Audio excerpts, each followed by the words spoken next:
welcome back to the CCSN podcast. I'm Chris here with Chase. Chase, how you doing today? Not too bad. How about yourself?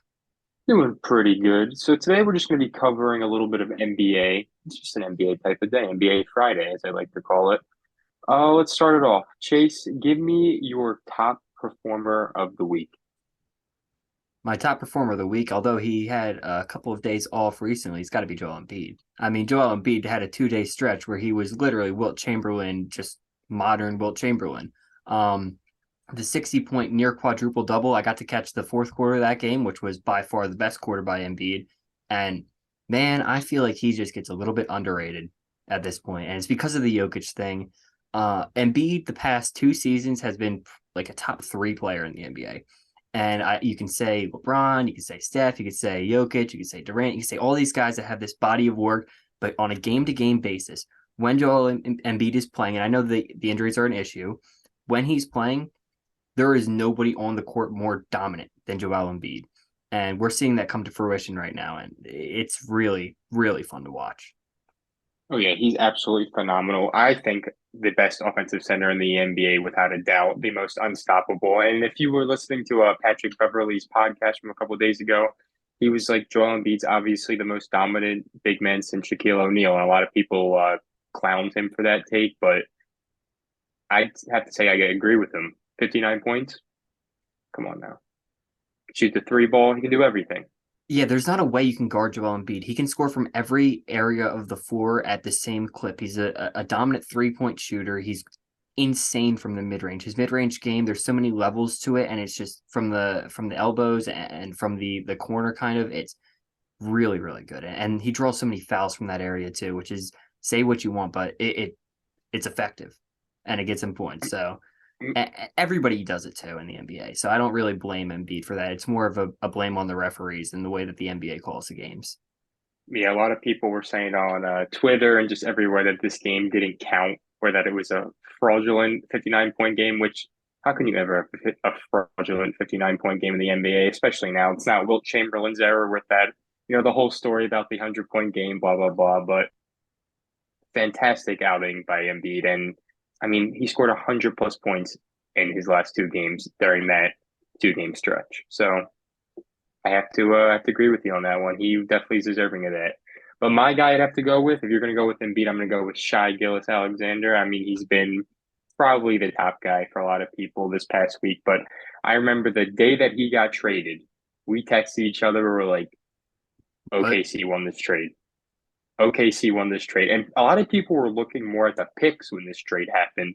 A lot of people were saying, holy shit, they got 5 picks out of it, whoever else they got. And it was like Shy was kind of a throw in, which is kind of remarkable. I mean, right now, I'd say that he is definitely a lock for top three shooting guard in the NBA. And without even using recency bias, it would be hard to name a shooting guard better than Shy right now. and that's what I was getting to because it's really just like Devin Booker. You can throw Paul George in there, but I consider Paul George more of a Small small forward. forward. Yeah. So I think that if you're comparing like Devin Booker, James Harden, and Shea Gilgeous-Alexander, if you're asking me to take one of them right now for either a game today or for the next 10 years, it's Shy either way. And that is what leads me to believe that, yeah, he is the best shooting guard in the NBA. The body of work for your career, that all matters a lot. But look at Shea's career. He's been on a bad team, but Shea's really good. His whole career, they've been numbers that you're like, well, he's just putting up numbers on a bad team. But the thing is, he's doing it efficiently.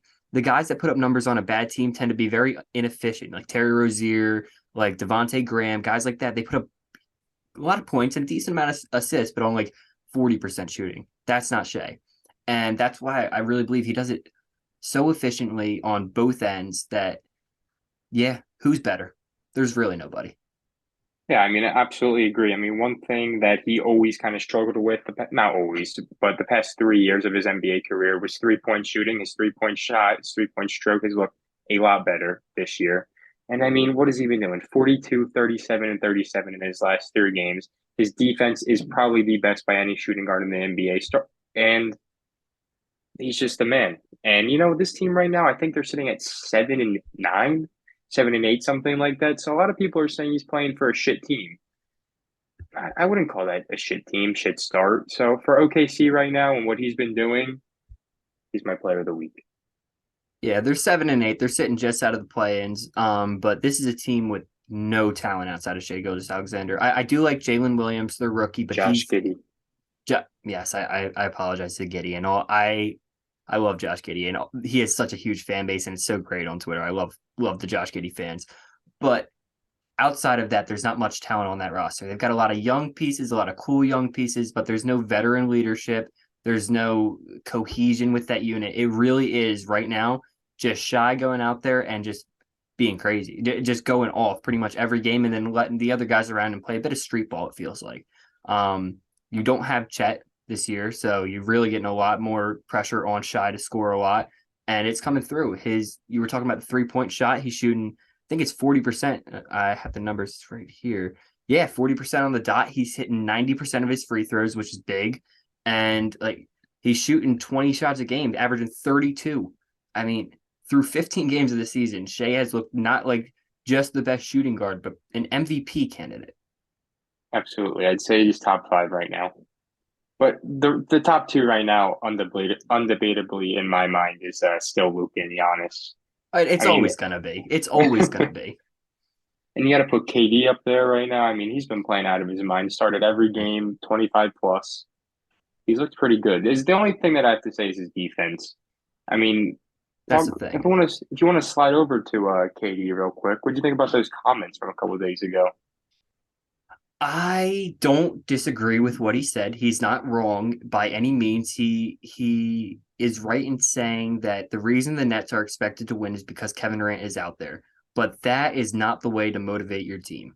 Like you're just not hearing LeBron say that, even though LeBron could have said that 1,010,000 times on the Cavs teams. The only reason these Cavs teams are winning out there is because number 23 is on the court.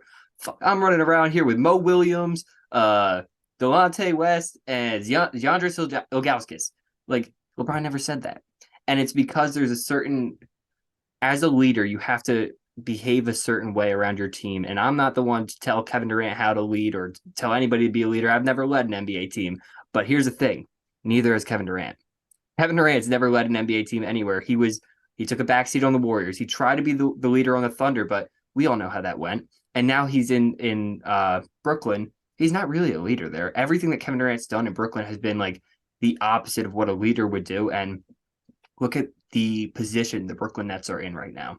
He's trying to get out of there, and their team is starting Royce O'Neal, Edmund Summer, and all the guys that he was listing.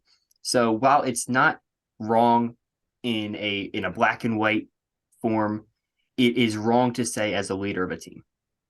Yeah, it just proves the point that everyone's been saying the last 10 years. You are not on LeBron James or Steph Curry's exact level when it comes to an NBA player as a whole. I mean, the leadership quality is just not there for Kevin Durant. This Sunday, I think Kyrie Irving is allowed to play again for the Nets, so we'll see how Yep. that goes. But you know what? As we both said in the beginning of this year, we're both not believers in this Nets team. I mean, Ben Simmons had his first decent game of his Nets career last night. I think he had 14 points, 7 rebounds, 7 assists, something like He had that. 15 and 13 on 6 shots. And this is something that's very funny to me because I'm hearing a lot of NBA fans saying, Ben, he's finally fitting in. He's finally figuring it out with Brooklyn. Nothing changed.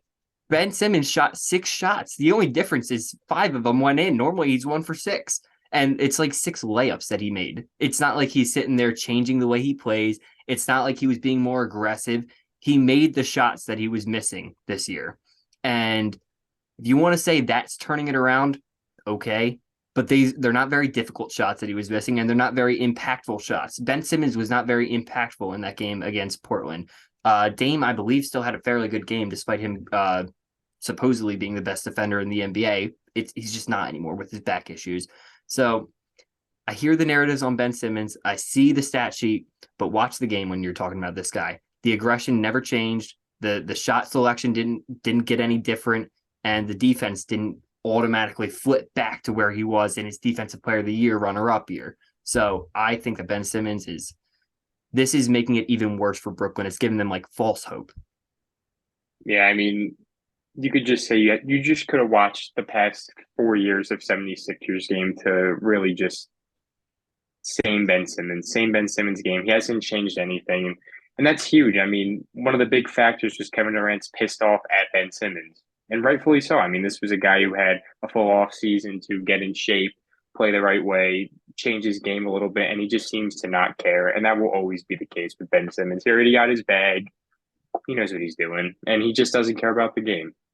It's funny. Listen, if you listen to his JJ Redick interview, he went through the situation in Philadelphia in like extensive like detail, but he didn't take any blame at all. Not once did Ben Simmons say I did anything wrong. And I'm not somebody sitting here saying that the Philadelphia 76ers were perfect in their handling of Ben Simmons, that Joel Embiid was perfect in the way that he handled Ben Simmons. But for Ben Simmons to sit there on like in one of his first media appearances and say I did nothing wrong, told me everything I need to know about Ben Simmons as a player. He truly believes he was exactly what he was billed to be in Philly. And he's like, okay, I'm not changing because there was nothing wrong. And everybody else can obviously see that there is. So it was never going to just fix itself when he went to Brooklyn. He's got to fix something in his mental, and he's not shown a willingness to do so yet. Yeah, I mean, I don't know what it's going to take for this guy. I don't think it's ever going to happen, but No. we'll see. You know, he had the build coming into the league, and man, he could have been the next LeBron, but he just chose not to be. I mean, if I was getting paid all that money and just had to shoot basketballs for a living, I'd figure out a 3-point shot, I think. I feel like I could at least. I feel like Like, this puts LeBron's like greatness into another perspective though, because if it were so easy to come in and live up to all the expectations that everybody had for you, then we would have seen Ben Simmons do it. Then we would have seen Andrew Wiggins do it. Then we would have seen everybody else that was drafted number one overall do it. But they just not everybody does. There's only one guy that's really ever lived up to those huge expectations, and it's LeBron James. And look, seeing him still out there today, I gotta give my credit to LeBron in a time where I feel like LeBron's getting a lot of hate right now. The Lakers are sitting at 14th in the West at 3-10, and LeBron is getting his Twitter trolls all on him right now for the lying thing and LeBron's capping, which it's hilarious. I can't take it away from him, but it's got to be annoying to deal with as LeBron. I mean, man, he does lie though. There's just been Oh, it's so crazy. many It's times. crazy. There's been so many times. I mean, did you see his recent podcast? Jalen Ramsey called him out for it. He was like, "We Mm-hmm. all know you're captain," and he was like, "I've never lied in my life." Like, Well, all right. So I want to get onto that just for a quick side note. This is a little bit more football, but Jalen Ramsey was saying that LeBron James would never had made it in the NFL, and that's what everybody in the locker room is telling LeBron, or is everybody in the locker room is saying about LeBron. Which, man, I don't know. I'm not a football player. I didn't play in the NFL. I'm not in those locker rooms, but 6'9", 250, and I think people forget how fast LeBron was in his prime. Prime LeBron was arguably like he could the have been a fastest player in sprinter. the league. Yeah, Exactly. He was the fastest player in the league by miles per hour. He was the fastest player in the league. He was faster than Russell Westbrook. He was faster than John Wall. He's faster than all those guys. I remember that very vividly. And yet people still forget about that because he's so big and so strong. 6'9", 250 and runs like that. Come on. He would be fine imagine, in any sport. imagine LeBron James in Travis Kelce's role from 21 years old. Now Like, come on. Here's what Jalen Ramsey said that he would do. He would press him. He'd get up on the line and Yeah. press him. He'd put Okay. hands on him. Bro, LeBron is like two times your size. You press him, he's just gonna pick you up and move you and just run right by you. Like I, that's the kind of thing that like people just don't understand the physical freak of nature that this guy is because we've seen it for 20 years in a row and it just gets normal now. I mean, we've all seen the video of the LeBron stopper when he literally has his arms wrapped around him, still makes complete play like no one was around him. LeBron in football, if he could actually hit people, jeez, I mean he'd be next level Gronk if we're being honest here, but just Yeah. faster. So I And mean, we act like LeBron wasn't a 5-star recruit in high school for football, like at tight end. Let's be honest here, Jalen Ramsey. I felt like when I watched that clip, I was like, damn, that's disrespectful. That's a little bit disrespectful there. But I eh. wonder if like LeBron's high school, I mean, obviously, but his high school career probably was just insane. Like, I wonder if he actually ever like did any work. Do you think he did any work? On the court. Like, if I was LeBron James and someone was screaming at me to do my like, I don't know, history two homework, Be like, what are you doing, man? I was just on Yeah, Sports Illustrated. I highly doubt anybody really cared if LeBron was doing his homework. I'll put that out there. I think they were all right with St. Vincent St. Mary winning their state championships every year.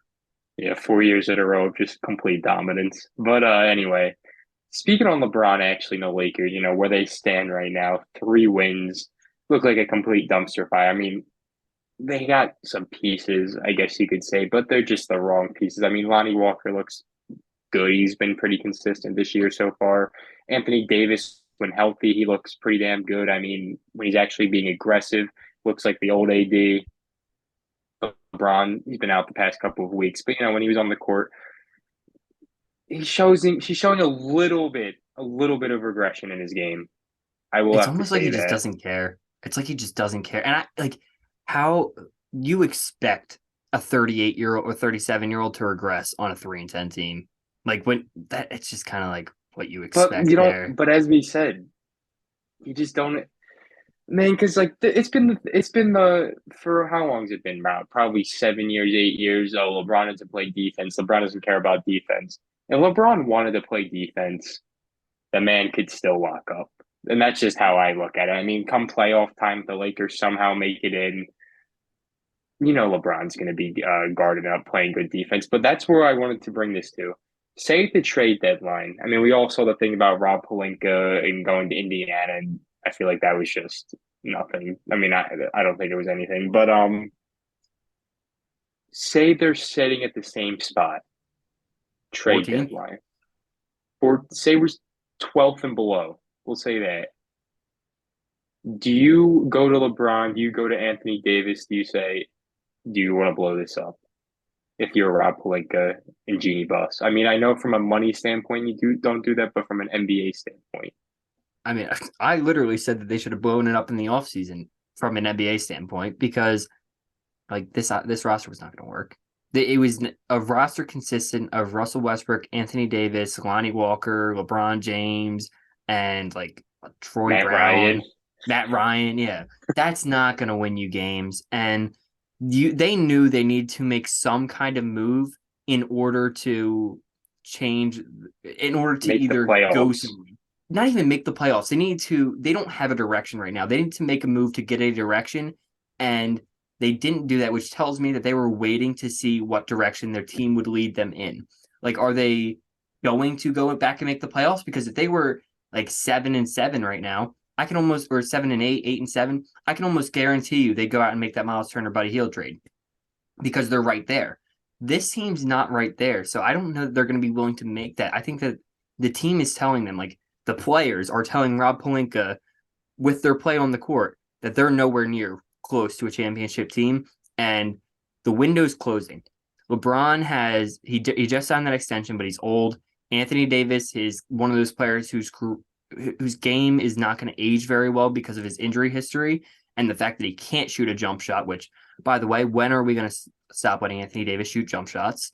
That's just something I want to put out there. But the team's not going to win anything. So yeah, about trade deadline, if they're sitting in the same spot, if they don't start turning things around, I think it makes complete sense to go to LeBron and Anthony Davis and say, "Hey, you guys ready to give up on this? Because we're about ready to give up on you."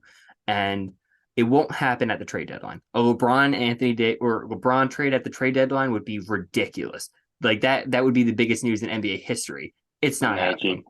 It's not happening. I think it will Hypothetically, happen in the off season. hypothetically though, who makes the trade? Where do you Golden think? Where do State. you see him going? Golden State. I think Golden State makes one of those moves. It doesn't have to be the LeBron. It could be Anthony Davis because look at the way they're performing this year. The Klay Thompson is not what he used to be. They need another player on that Exactly. offense. He's actually in the bottom 5 in points per shot in the NBA right now, which he's around the Killian Hayes range. And I'm sorry, Klay Thompson. I It's love bad. I love you, Klay, but it's bad right now. And he's still getting starter minutes, which is kind of funny to me.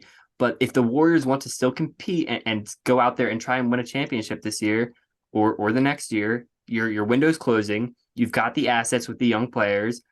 You've got the contract with Andrew Wiggins that you'd be able to move and flip, or Wiggins or Poole, whoever doesn't live up to the contract, because one of them probably won't. And you can just use those three things to make this trade because how many teams would even be in on LeBron James or Anthony Davis? It would take so much to bring them on. And these are like risky people to bring on. LeBron's he's late 30s. He's LeBron. He's going to leave the second his son gets into the NBA. And you got Anthony Davis, who injury history, can't shoot, kind of soft, won't play center, even though he's a traditional center, and has a huge contract. Those are not really things that you love. Like that's going to nerf the trade value a lot. And I think that, yeah, they'll probably get moved if they don't figure things out, but it won't be for as much as people think.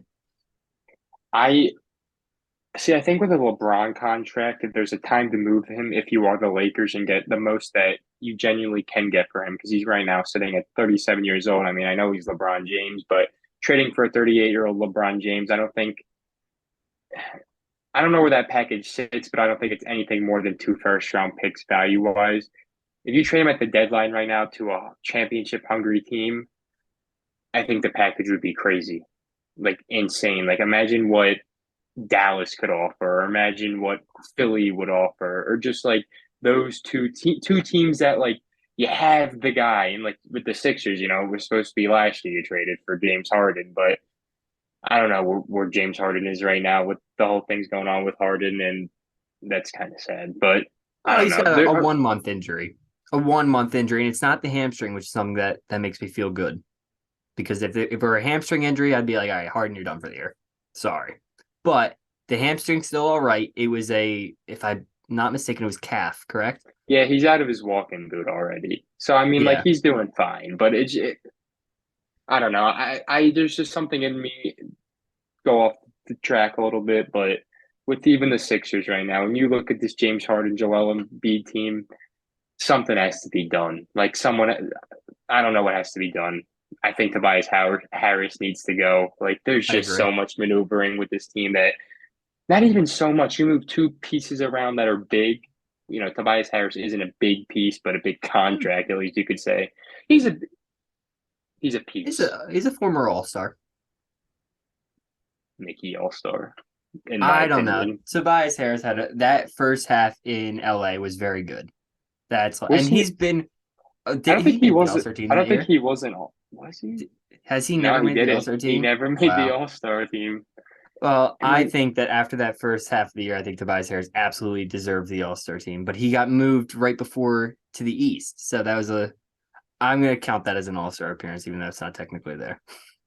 it's just, it's just, That's what I'll say. it's just wild. I mean, what's he getting paid? $35 million. He's averaging 15 points, 6 rebounds, 3 assists. Like that was just hard. And they chose that one over Jimmy Butler. That's what hurts the most about that whole scenario. That's what happens when you let an interim GM go into the most crucial offseason of your franchise's history. I mean, Elton Brand had like 3 months on the job, and they were like, all right, Elton, your turn. You're good. You got it. You got it. Yeah. I mean, it's just crazy. I feel like if there's someone you listen to in the NBA, you listen to Jimmy Butler. If he comes to you and says, "Listen, I'll sign here, but shit, Ben Simmons is a pussy. Get him out of here." Imagine the trade value back then. I mean, there was people saying trade Ben Simmons for the Luka Doncic pick back then. Like there were people saying that the Mavs would have won that. I mean, like, you remember? We all remember the rumors. We all Yeah. remember the rumors. Man, But the Ben Simmons trade package could have been ridiculous. But but hey, no, it ended up being James Harden.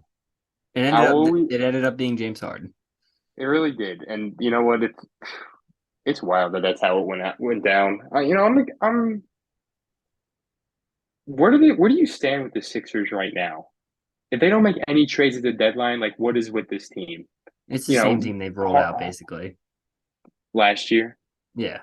yeah, but you And got Melt on the bench. That's really it. that's the thing. But I think the big issue, it's not even like your bench isn't talented. I like a lot of their bench pieces, and look at Charles Bassey, a guy that was on the roster last year, getting no play Yes, time, and now he's in San Antonio killing it. It's not because they don't have talent. It's not because they can't even develop their talent. It's Doc because you Rivers. have Thanks. Yeah, it was Doc Rivers.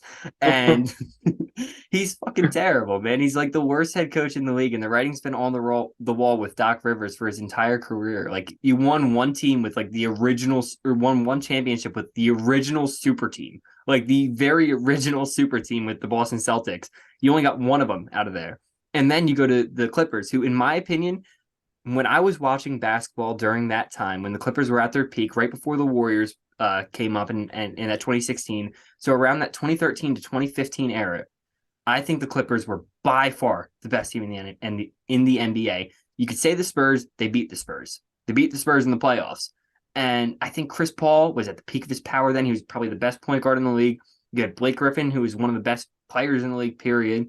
You had DeAndre Jordan, who was the best center in the league because there were no good centers in the league at all. And then you had like really good role players with JJ Redick, Jamal Crawford, Matt Barnes, Paul Pierce. You had all these guys. Aminu was another one. And they couldn't do it. And why? Because Doc Rivers doesn't know how to coach. Like he just, and I don't hate the guy, but like he's not a championship level coach, and he got this whole stigma around him like he is because he won one in Boston with the most loaded roster in the league. I don't get it. I mean, my favorite part of the whole Doc Rivers and Clippers saga was when Carmelo Anthony was supposed to get traded that year. It was either the Clippers or to Boston, and they Yep. had the Knicks offered the trade, and he said no because of Austin Rivers.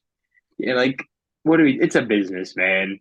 And man, if I was a Clippers fan, I would never have let that go. And we all know who Carmelo Anthony is, but like, if you were going to get a half season of it, everyone always said, "What do the Clippers need? A small forward." That's why they brought Paul Pierceton back in the day. Like, there was all these reasons. And how old was Melo back then? Let me look it up. Probably Melo like was probably 30. around like not even 30.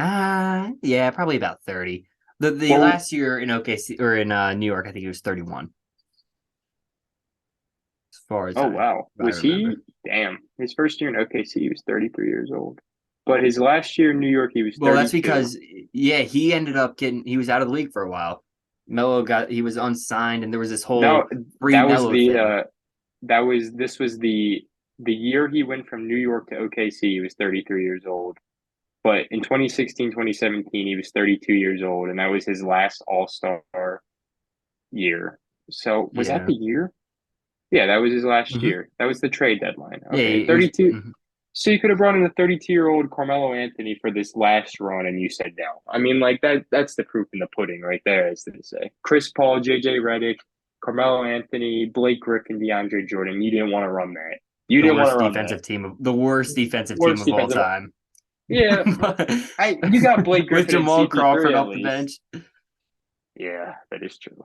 I mean, but what was that bench then? You have Jamal Crawford, Matt Barnes, as It you just said. Yeah, it was Reeves at backup PG, but they Oh had no, Bledsoe in there for a minute. They had a couple of different backup PGs that they rotated through. Even Raymond Felton was there for a second. I like Raymond Felton, cool guy. he's Um, just like one of those. You see him and you just remember like 2011 for like a well, split second. like my second ever NBA game, I met Raymond Felton. I didn't get his autograph, but I got the fist bump. That was the game I got rookie Michael Carter Williams autograph. My got to put that out there. I got basically Magic Johnson's autograph. So yeah, sue me. But I will go ahead. I have a Michael Carter Williams story though.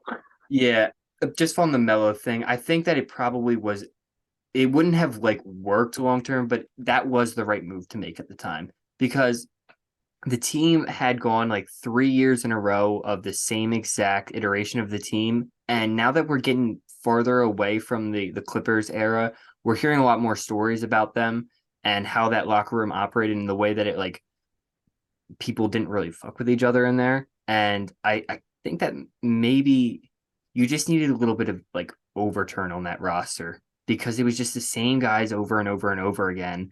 And it just wasn't working with their personalities. Even if you moved on from like DJ or somebody like that, somebody had to go there. And they kept rolling it back and running it back and running it back and running it back. And it never worked. And it cost them a championship, I think. I mean, listen to this. I'm on the year Doc Rivers took over, 2013, 2014. We're first in the West, lost in the Western Conference semifinals. Second lost in the Western Conference semifinals, second, lost in the Western Conference, and it just kept going on and on and on. And then 2020, it's just crazy. This man never made the Western Conference Finals with this Clippers team. They had that one Spurs Chris Paul great shot at the end of the game where he ended up hurting himself. That was always the thing with which these is Clippers another run. thing. They were They always hurt. always got hurt. They always got hurt during these Clippers runs. I mean, they had some bad luck. It's just the curse of the Clippers, man. It's sad. I mean, right now with Kawhi Leonard, that's another story. Like Yeah, he Kawhi should just probably move on to that game because Kawhi just came back. Did not look great. he did not look good at all. That's what I was just wanted to bring up. I mean, he looks like washed, and that's hard to say about Kawhi Leonard. I mean, great player, but this is going to look like the worst contract in the NBA for the next 3 years. How much longer I does he think play? so. Yes. Does he play? I give it a year. I think by Well, the end of you next think he year, retires next year? I think he's going to retire He's soon. still got like what? It's 3 years left on that contract. I think he plays out the contract. He's only 29. I don't think he Is retires at he? 30. He's not. I He's barely over He's 30 if he 31. is. He's 31 years old. He's going to be 32 in June. I Okay. think at 33 years old he could retire. I mean, Chase, 25 minutes, six He's not points, retiring two of with eight. he's not retiring with the contract still on the table. He won't leave it there. I guarantee you that he will be playing in LA for the majority of that contract. I guess I would say that too. He has 3 years left on this deal. I mean, as I said, could be the worst contract in the NBA. He's owed $43 million, $45 million, and then $49 million. Yeah, you don't step away from 50 mil. But that still puts him at 34 years old retiring. And like I don't think Kawhi ends up playing another deal because he went to LA because LA was like this, it was his hometown, right? And the Clippers aren't really going to be in a position to be competitive at the end of his contract and want to re-sign him to another big contract because Paul George's will be up at that time. You don't have very many picks at all because you gave them all away to OKC and a couple, or yeah, you didn't have to give any picks for Kawhi, but you gave all your picks to OKC and they're not going to be in a position to re-sign Kawhi. So Kawhi's options are going to really be leave my hometown, which is something that he doesn't want to do, or go to the Lakers, which is something that I don't think he's going to want to do either because they're not going to be in a much better position anyway. And Kawhi is a guy to me that thinks, or that I think he doesn't really care about going to 38 years old, 39 years old, and getting everything out of his body. I feel like Kawhi's kind of one of those guys that's all right with retiring, all right I with think going up to a ranch and not never being seen again. that's what I'm saying. I think Kawhi is done with it. That's just how I look at it. I think Kawhi Leonard's over the media. He's over just everything, and he wants to run away and go live in a And why on a not? ranch somewhere. Go do your thing, man. You know what? If I 2 rings for two I shouldn't franchises? I shouldn't have said retired, I guess, because that I mean obviously he's not going to step away for $50 million, but I just feel like he's not going to. He'll never play a full season, Season, yeah. 60. He'll never play. This is my take. He'll never play 70% of the games again. That's what I think with Kawhi Leonard. Yeah, and those guys that don't play 70% of the games or don't hit that threshold, they don't automatically get healthy in the playoffs. They don't Exactly. change it around in the playoffs. They're kind of past that point where they are able to turn it up a notch after the season. So yeah, saying this is the worst contract in NBA right now, I don't think it's like crazy because the Not yet. player that Not yet. yeah, I know, but I don't think that Kawhi's like he's a talent that you're willing to pay that kind of money to, obviously. However, if he's not on the court and he's not giving it his like he's not competitive when he's playing, then I don't know that he's going to be really worth that. And I think you might be right on that. Yeah, so I mean, we'll see what happens with this. I mean, coming into this season, I didn't really know how bad the whole Kawhi Leonard injury was. I don't think anybody other than the Clippers really knew how bad this was. I Well, mean, he had missed a whole year and sometimes, so it coming into kind this it was year, pretty though, bad. I didn't think it was this bad, though, to be I don't think. honest. Well, yeah, we were both saying that the Clippers had a chance to be competitors because we were Exactly. operating under the assumption that Kawhi was going to come back. But I think that yeah, maybe you're right. Nobody really understood just the magnitude of how bad this was, even though he was out for so long. I thought it was going to be he comes in and starts on minute restrictions and, he casually makes his way back. But, as we've seen with a guy like Clay Thompson, it You doesn't don't always always come work. back. You You don't don't always always come come back. back the same. And And yeah, it's Clay sad to Thompson, see, but I'm looking at a chart right now that has Clay Thompson as the second worst isolation scorer in the NBA, right behind a guy that we just mentioned earlier, Killian Hayes. Um, yeah, not good to see from Clay Thompson. But moving on a little bit because I do want to get this. I want to highlight this player before we get out of here because he's not getting any talk, and he was the number one pick. He absolutely deserves it. Paolo Banchero has been unbelievable so far through his NBA career. He's one of the best isolation scorers in the NBA. In the same chart, which is provided by NBA University on Twitter, he is overlapping LeBron James as about the 10th most efficient isolation scorer in the NBA. not The bad. guy's 19. He's 20. He just turned 20. So I think like it's the Magic. Nobody's really talking about them like that.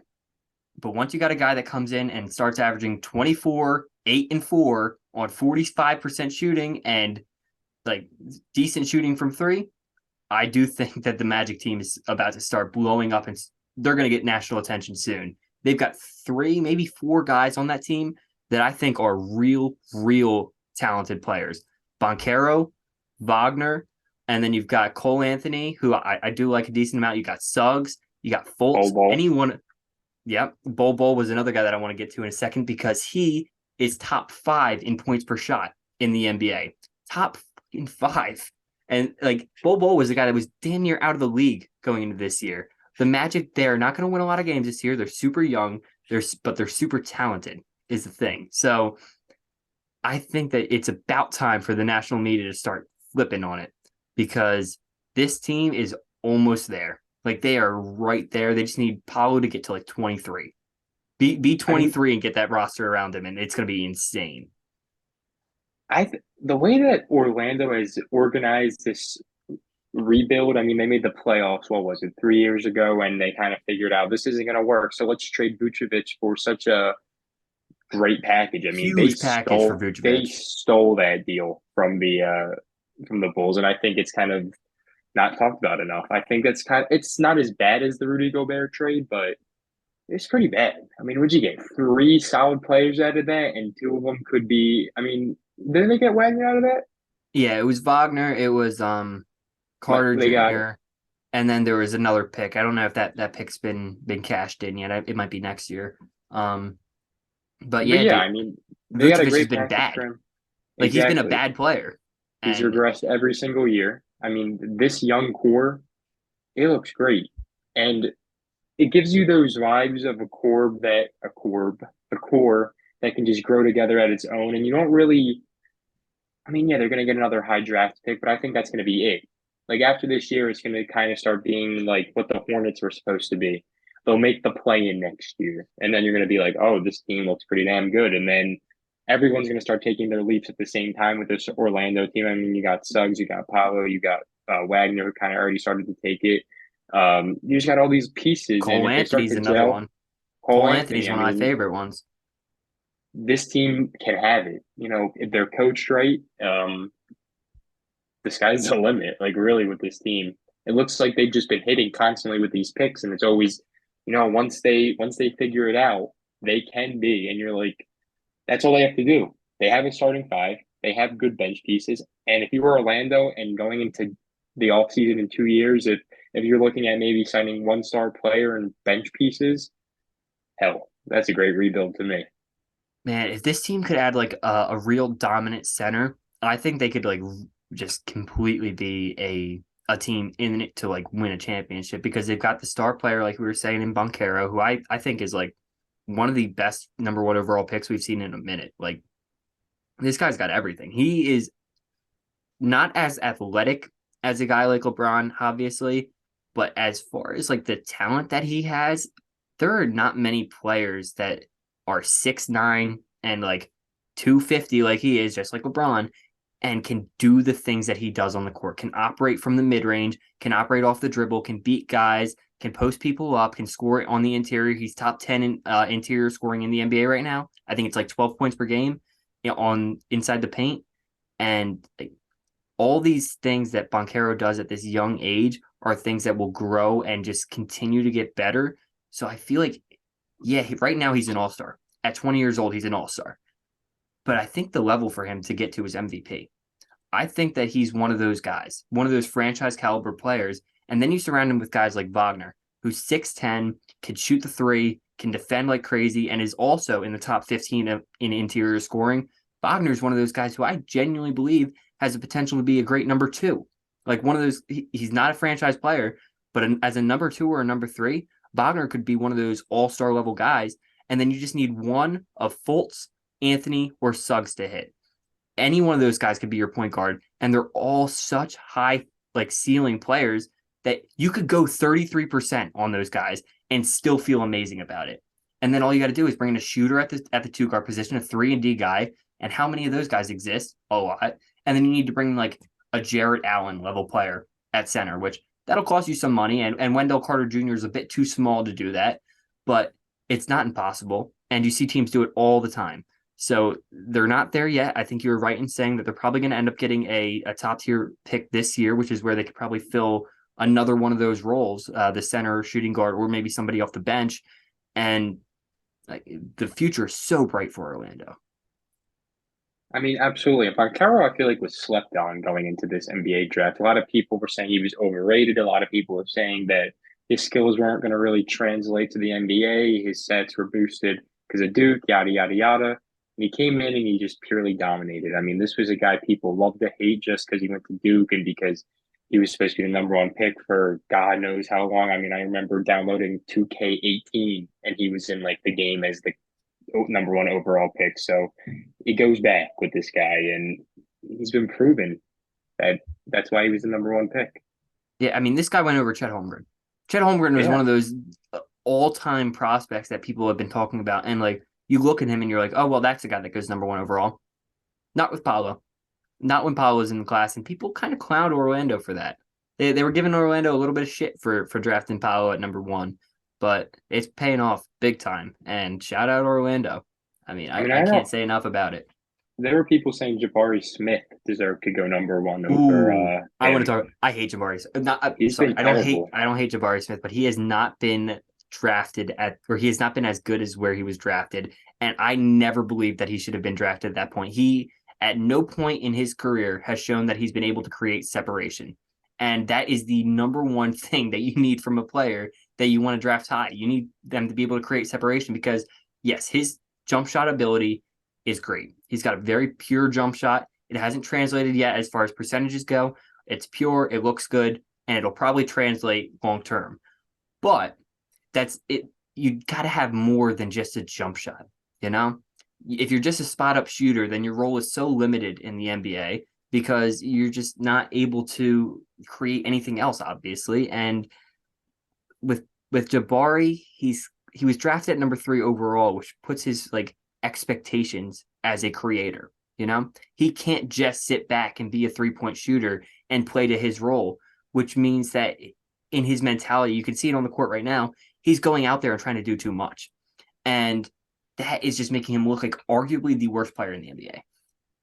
Like, is Houston the place that's going to really fix that and put him in a position where he's able to play to his strengths, considering they've got such a bad roster of young guys that don't know how to play the game the right way yet?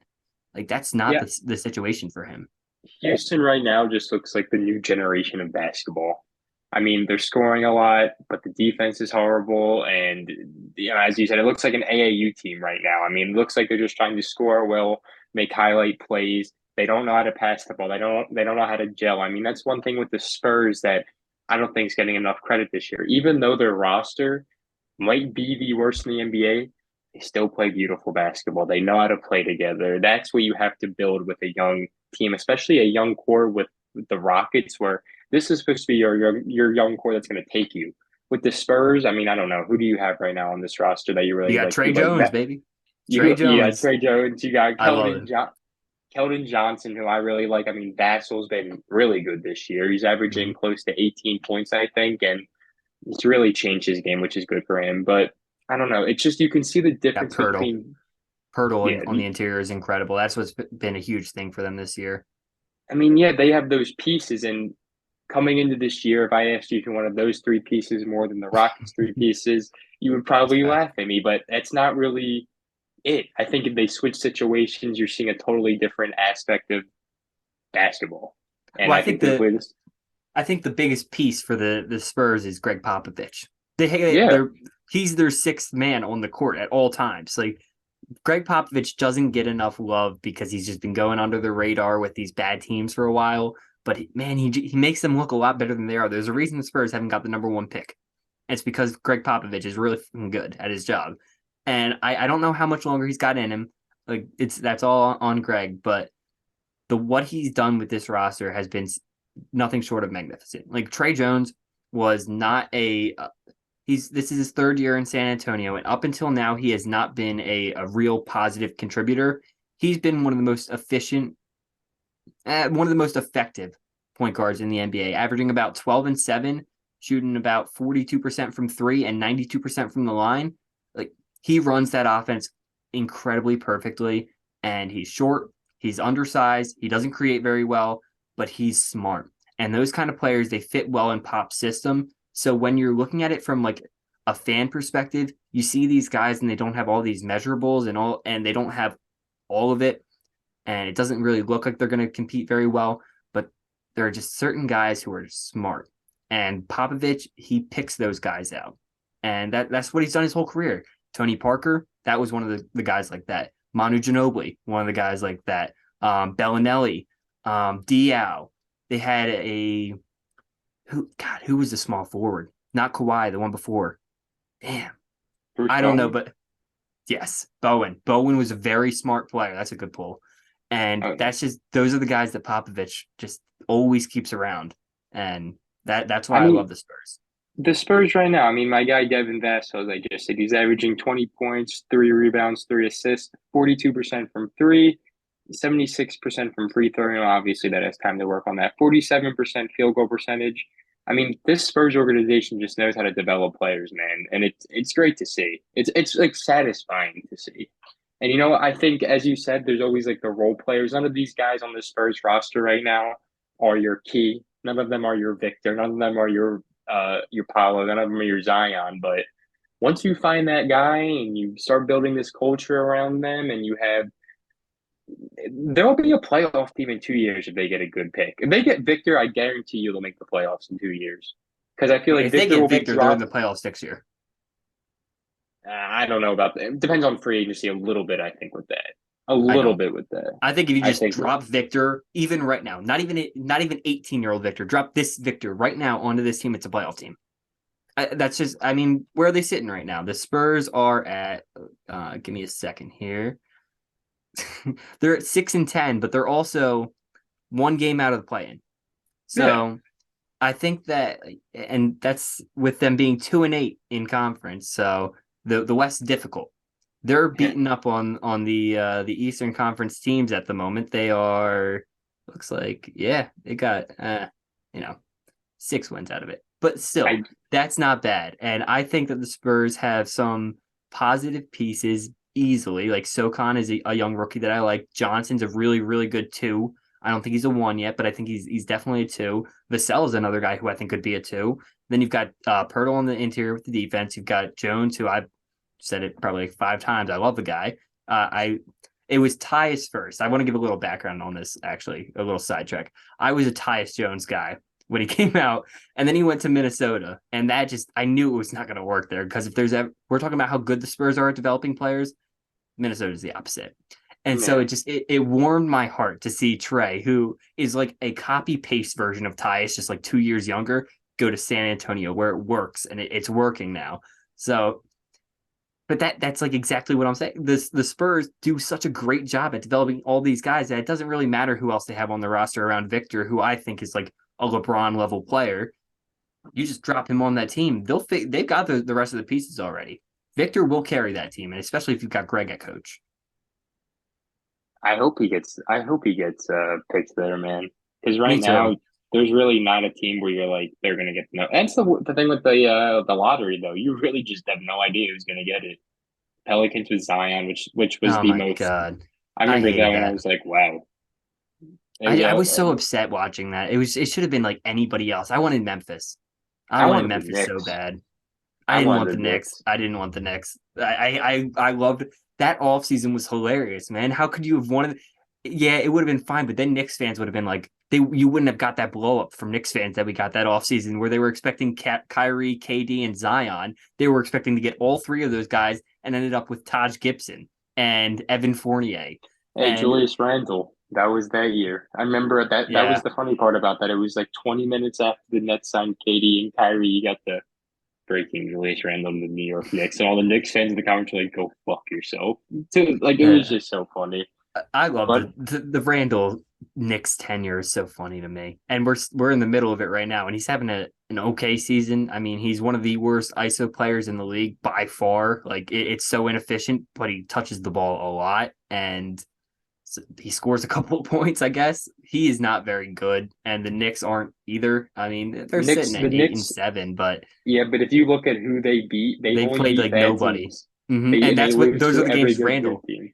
those are the games that Randall does well. Once Randall goes up against the good defenders on the wing, it's like it's embarrassing. The step back mid range jump shots that he takes are just like the worst shot in basketball, and it's just like 5 or 6 of them a game. I'd like I would off myself if I were a Knicks fan having to watch that. I'm just being completely honest. I mean, the thing with the Nets or the Knicks are, I mean, coming into this season, I was like, all right, maybe they'll battle for the plan or something. Then I was watching the Knicks versus Nets game. I mean, Edmund Summers was looking like Kyrie Irving out there. I think he dropped a career high that game, and it was like over 20 plus points. And they look horrible. I mean, Tom Yeah, Thibodeau, he sucks. I don't know why he's still the head coach. I mean, they've had the same GM for what is it, 4 years now, hasn't worked out. I don't know what it's going to take for this Knicks team, but I like Jalen Brunson. So I mean, was he worth that contract? No, but I like him.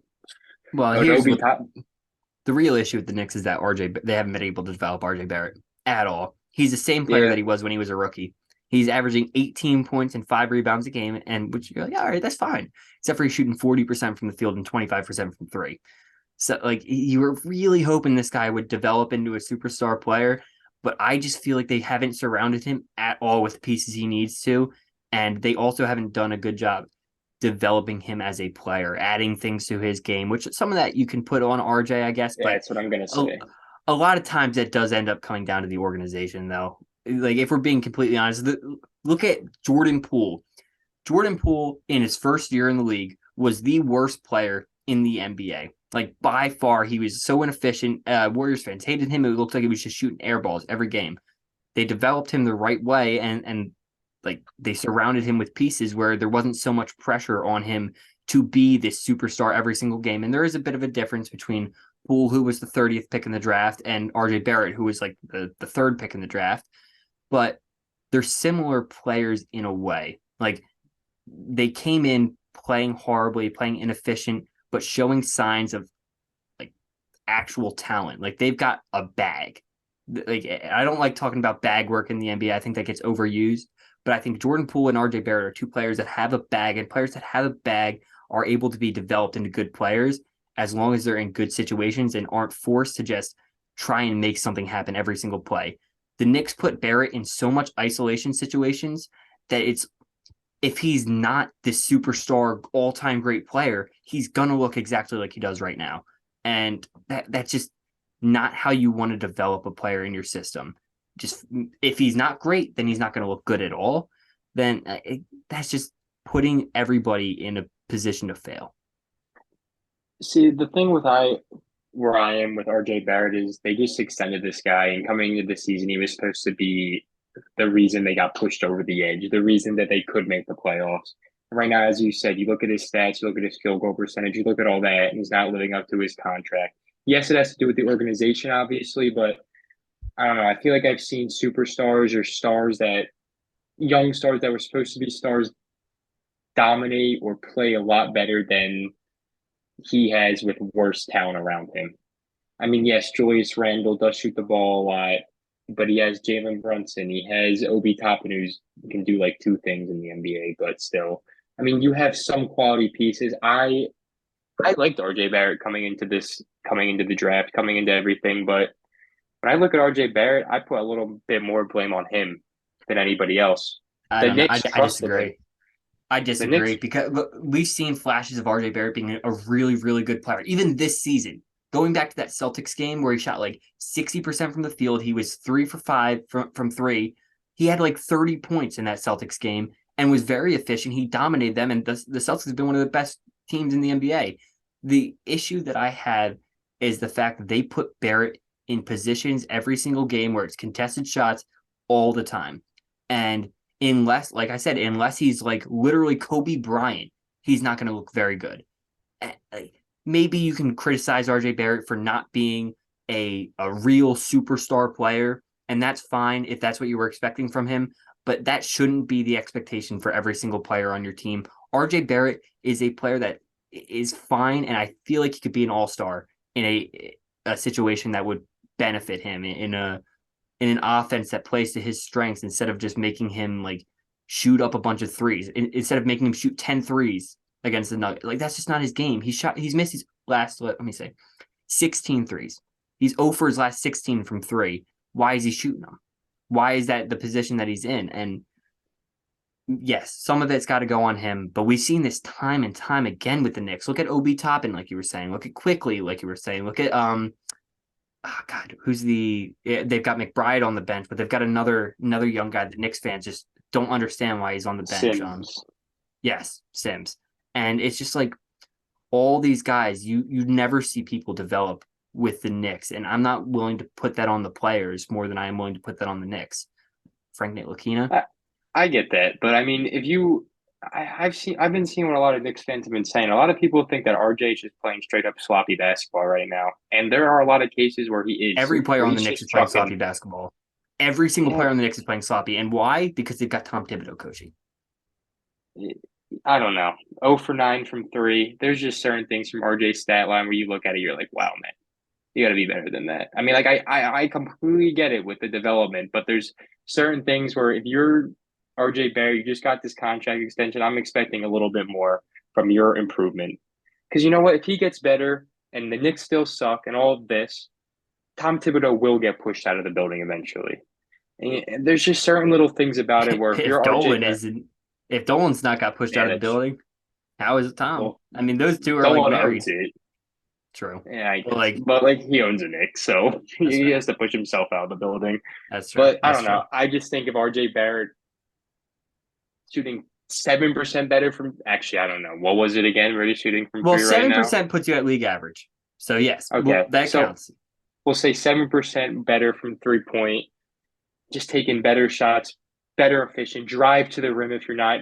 That's my thing with RJ Barrett. If you're shooting 0 for 9 from three, drive to the rim, because that's one thing from RJ Barrett's game. When he does drive to the rim, when he is aggressive, he's great. But Well, actually, there's some he's one games of where he does the not do that.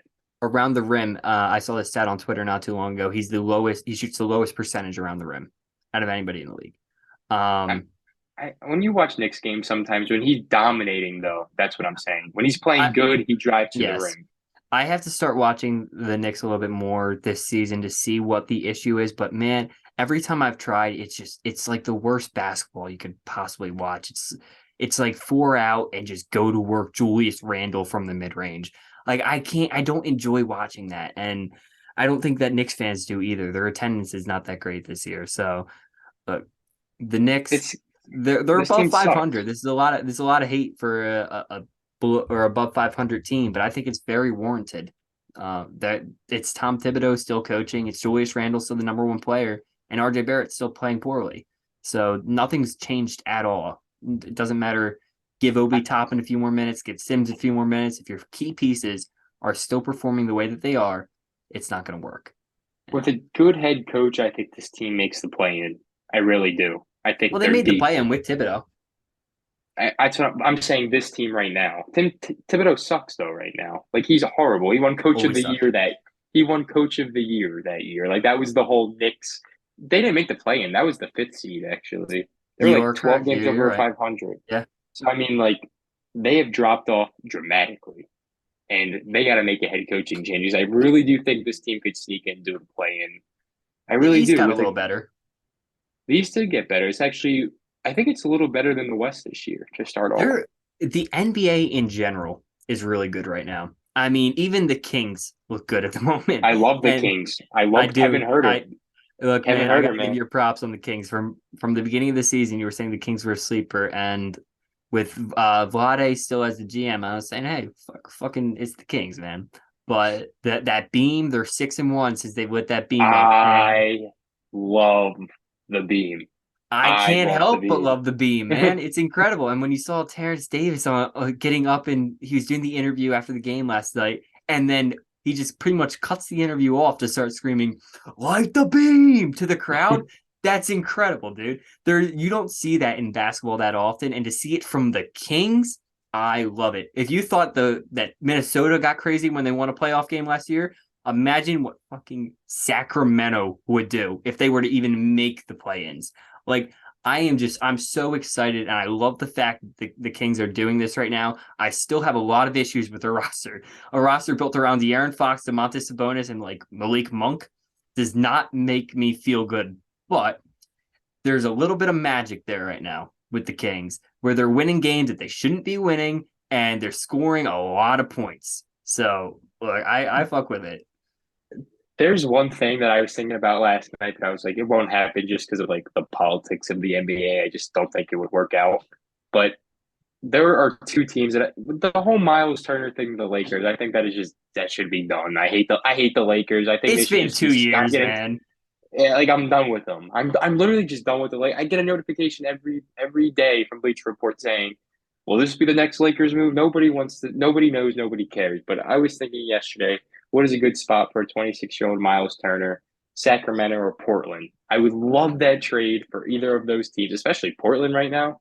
I Portland mean, needs it. I Portland's, think that would be by the great. way, they're sitting at the 1 seed right now. I know Portland, they look good. they look very good. Shout out to their GM for bringing in Grant, which I thought was like a decent move. It's been a lot better of a move than I expected.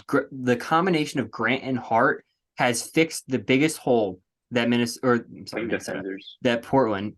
Not even just good defenders, just somebody to fill in that three spot because it was like Mo Harkless, Aminu, Carmelo, and nobody was like Melo was good offensively. I mean, it was good defensively, and you had that kind of there, but there was never just a consistent lineup that could Efficiency. play everybody. Efficient, yeah. There was never an efficient lineup, and they're still not there because Yusuf Nurkic is still starting, which is why I think that He Miles sucks. Turner would be huge. Yusuf Nurkic just can't play defense, is all. He's great offensively, can't play defense. So I do think that they're not fully there yet, but the way that this Blazers team is built is probably the best iteration of a Blazers team we've seen.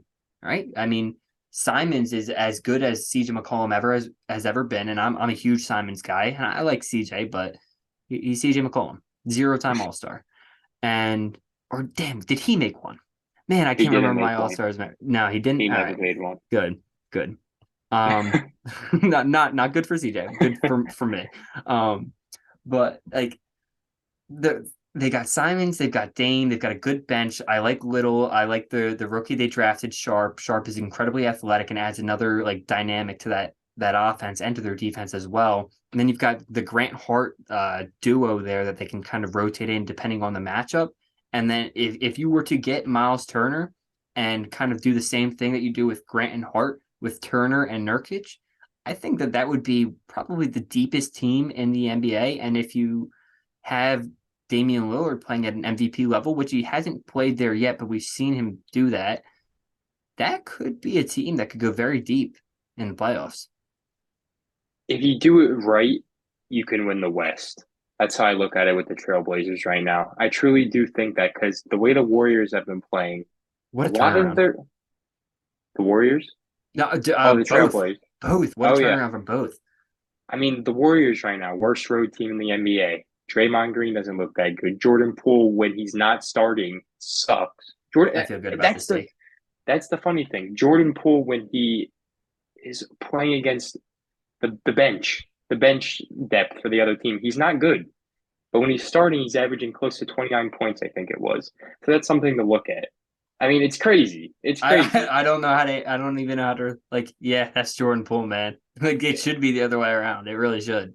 It's just insane. And like, what are you gonna do? You're gonna have Klay Thompson come off the bench, or you're gonna swap that? So Yes, that's what please. should happen. For But the love of everybody that's watching basketball, fucking please bench Clay Thompson. I'm sorry. and then you got to see again, Klay Thompson. I mean, when I had a buy one get one free at the San Francisco airport on a T-shirt, I got a Klay Thompson T-shirt. Obviously, this was a couple years ago. I've always loved Klay Thompson, but every day I'm seeing now with Klay Thompson, I'll be back or sleep on the comeback. Klay, it's done. It's Yeah, I over. mean, it kind of bothered me the other day that he was like, "Well, you guys are," I don't know the exact quote, but he kind of like was when Kevin Durant came back from injury and was playing very well. Nobody said or everyone was like, "This is so impressive for him to come back and play like this." And Clay Thompson is like confused why he's not getting that same treatment from coming back from this I injury know. because you're not playing good, Clay. You look like you're still hurt. Like I'm Yeah, sorry, you don't look like you came back. You didn't. So Klay Thompson I right love now. him. He's an incredible player, and he's one of my favorite players. He's one of the best shooters in NBA history. But right now, he's not a positive player for the team.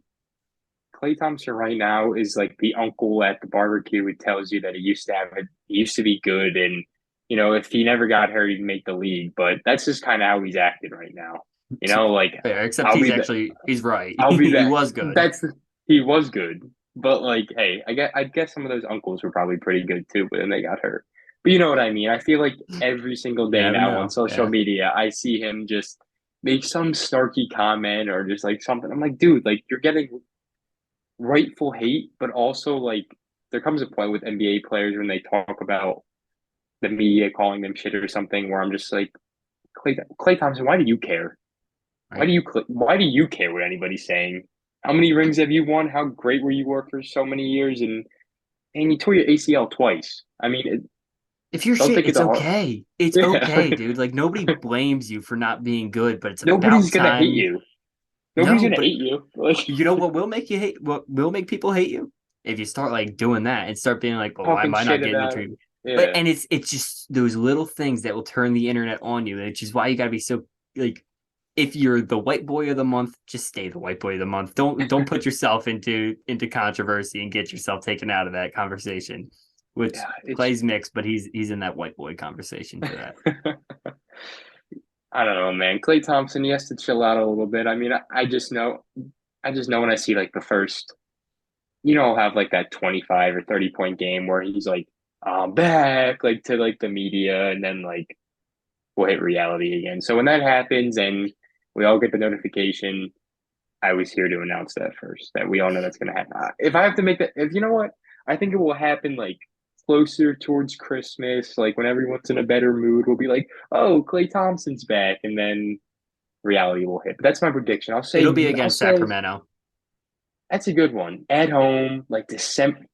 Let me look it up. They definitely got to play the Kings in December. They play 4 times a year. I'm sure one of them's coming up fairly soon. And look, this is the same team that Clay had the 37-point quarter against. And when I'm looking at matchups there, I look at Malik Monk is going to be the guy guarding him. Malik Monk does They have, not do a good job closing out. they don't When do even. they play? Oh, they don't even play them in December. So all right, we're Yeah. gonna. I'm gonna pick it. I'm gonna pick a December game Mm. where Klay Thompson is gonna go off. I'm gonna go. I'm gonna go with the Pacers December 5th. That's the game. Interesting. That's the game I'm Interesting. going with. All right, we'll clip that if that ends up being true. You will not hear the end of that. But uh December 5th, Klay Thompson goes off against the Pacers at home. all That's the right, this is prediction right there. it's November 18th, by the way, just so everybody November knows. 18th. All right. Well, you heard it here first, everybody. Clay Thompson bet the over on Bet December the over. 5th on December Bet. 5th against You know Indiana. what? I'll give you the exact parlay to do for that. We're gonna go Klay Thompson over 25 points, over three pointers. Warriors win. Mm. Boom. That probably And gives you like $100 on $10. and one on back tweet on Twitter. And one, oh no, he'll put one of those like cheesy like Kermit memes, like where it's like sipping the tea, or like Yep. he'll like do one of those, and like Bleach Reports would be like, ha ha ha, look what Klay Thompson tweeted, and like that'll be it. But that's my prediction. So December 5th, Klay I Thompson like it. game. I like it. Do you have anything else to talk about today? No, that's about it. I think once we start time traveling, I'm about done. All right. Well, guys, thank you so much. I'm Chris here with Chase. I'm going to do one more little thing. Starting this week, we're going to start doing a lot more NBA posts on Instagram. So make sure to follow us on there. We're going to do a lot more breakdowns, MLB breakdowns. We do free agency predictions every single day, breakdowns, NFL, MLB, NBA. So, guys, thank you so much. Make sure to follow us on Instagram and Twitter. Chase, I see What's you that have something to Instagram? say. What's that Instagram at? At, at CCSN Sports. That's Guys, about it. thank you so much. I'll see you again.